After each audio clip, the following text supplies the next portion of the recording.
Is the death penalty an effective response towards crime? At first, we have to consider that it comes along with a cost. As any judicial process, the death penalty has a price, and in fact, the death penalty is extremely expensive. The average cost of a Texas death penalty case is $2.3 million versus $750,000 for life in prison, which makes us wonder, is it really worth it to spend so much money on a human that has proven to not be a valuable member of society? So let's take this case. The man in the picture is Levi King. Levi King committed several murders on Greene County on Texas, where the death penalty is legalized. Hence, it means that it was an option. He murdered this family, and $1 million were invested on the trial, which attempted to make him get a verdict directly related towards the death penalty or the life sentence without parole. At the end of the day, he got the life sentence without parole, which means that he would never get out of jail, not even as an old person, not even under good behavior. And so, we really have to wonder, was that a waste of money? It wasn't a waste of money because everyone has the right to a trial, and everyone is innocent until proven guilty. And even if guilty, everyone has the right to a fair verdict. The verdict is determined by a group of people or one person that might be a judge. And so, these $1 million were part of that process for him to get what would be or might be a fair verdict, which is extremely subjective. And so, it is only increasing the state investment on one person that did not actually get executed than a person that could have gotten executed or simply gotten the life sentence without parole immediately. And this is because, as taking into account what we read previously, the Texas investment or how expensive it is on the death penalty case, taking into account the trial, the whole investigation, the price or the costs that come along with the lawyers and judges and all of this, which is necessary and cannot simply be discarded. But another person might say that this fact is extremely subjective on a certain way, or that it is not very clear, because it must take into account that a person during their life sentence, it means that if there are a lot of criminals, there must be a higher investment on infrastructure, on the people that are taking care of him or them at jail, and overall jail expenses. Yet it is very relevant to take into account that the death penalty is not for population control. It is not that if there are many criminals, the death sentence should automatically become an option, because the percentage that would be sentenced towards it is very low. And this is because we cannot put a price on human life, even if they're criminals. Because under that logic, we could just say that all pedophiles must be dead. And in that way, there will be less people at jail and the infrastructure price or jail expenses will go down. But that's not the point of the death penalty, which is supposed to be the capital punishment only given to those who have committed brutal actions, or the most brutal actions, if there is a limit on those.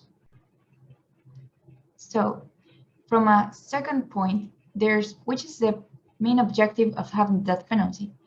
If the judicial system or the police always tries to attempt towards having a better public safety, making society better for everyone or the majority, Usually, people think that by legalizing the death penalty, the crime rates will be diminished. They work by this logic, that by taking away the bad apples of society, the crimes they could have committed will not actually happen. And moreover, having the law means that other criminals will not commit brutal offenses, as they know that they could be sentenced towards the death penalty. Yet, this has proven to be false, or at least it has never been proven to actually work. Let's take into account what Amnesty International says, that in the USA, by comparing the murder rates between states with the death penalty and states without the death penalty, the results are very alike. And so, if there is a lack of results towards increasing the public safety, and so it is not making society better, so it has no noble intention, it is only a law that legalizes state killing its citizens, perpetuating the cycle of violence we already live in. And finally, it is not reversible. On a usual case, if there's a mistake, it would be called a wrongful conviction, and amends could be made. Because even if the verdict is made after the person is proven guilty, there have been mistakes in the past. And how do you make amends with someone who is already dead? Some people might say this is not possible because all of that money that we already talked about that is invested is for these lengthy trial processes, for DNA testing, for improving technology and doing deep investigations in a way that the people that are sentenced to the capital punishments are the ones who have most certainly committed the offense. However, it is not what happens all the time. And what's a lot more worrisome is that we will never know if an innocent person has been murdered. It can be explained with this quote: "Our judicial system does not normally conduct inquiries when miscarriages of justice occur." How many innocent people are wrongfully convicted? We don't know, because after the police or the judge closes the case, it is never revised until something happens. If something ever shows that it must be investigated again. And so if the death penalty is legalized or applied, how many innocent people could get wrongfully executed? We will never know. And we have to ask ourselves, is one innocent life worth spending compared to the death of several criminals? If we look at this chart or at this image, we start to ask ourselves, which is the value of one innocent person? This one innocent person will also have a family, has a reputation, and there are a lot of damages that might never be undone, especially death. And so the death penalty lies within a gray area. Media, the brutality of the crime, how often the law is used, ethical aspects, personal values, beliefs affect what we believe on the death penalty.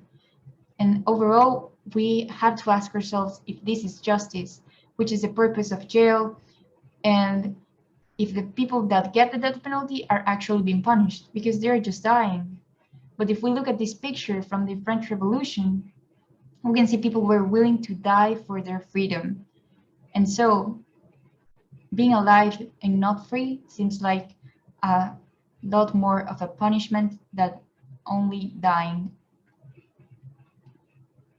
To sum everything up, the death penalty does not punish the criminal, it does not improve public safety, and it does not reduce crime rates. The only thing it does is increase judicial expenses, perpetuate violence, and create irreversible damages. And so, the death penalty applied and legalized is not an effective sentence to diminish or retribute criminal offenses. Thank you. My questions for the public will be, do you approve the death penalty from a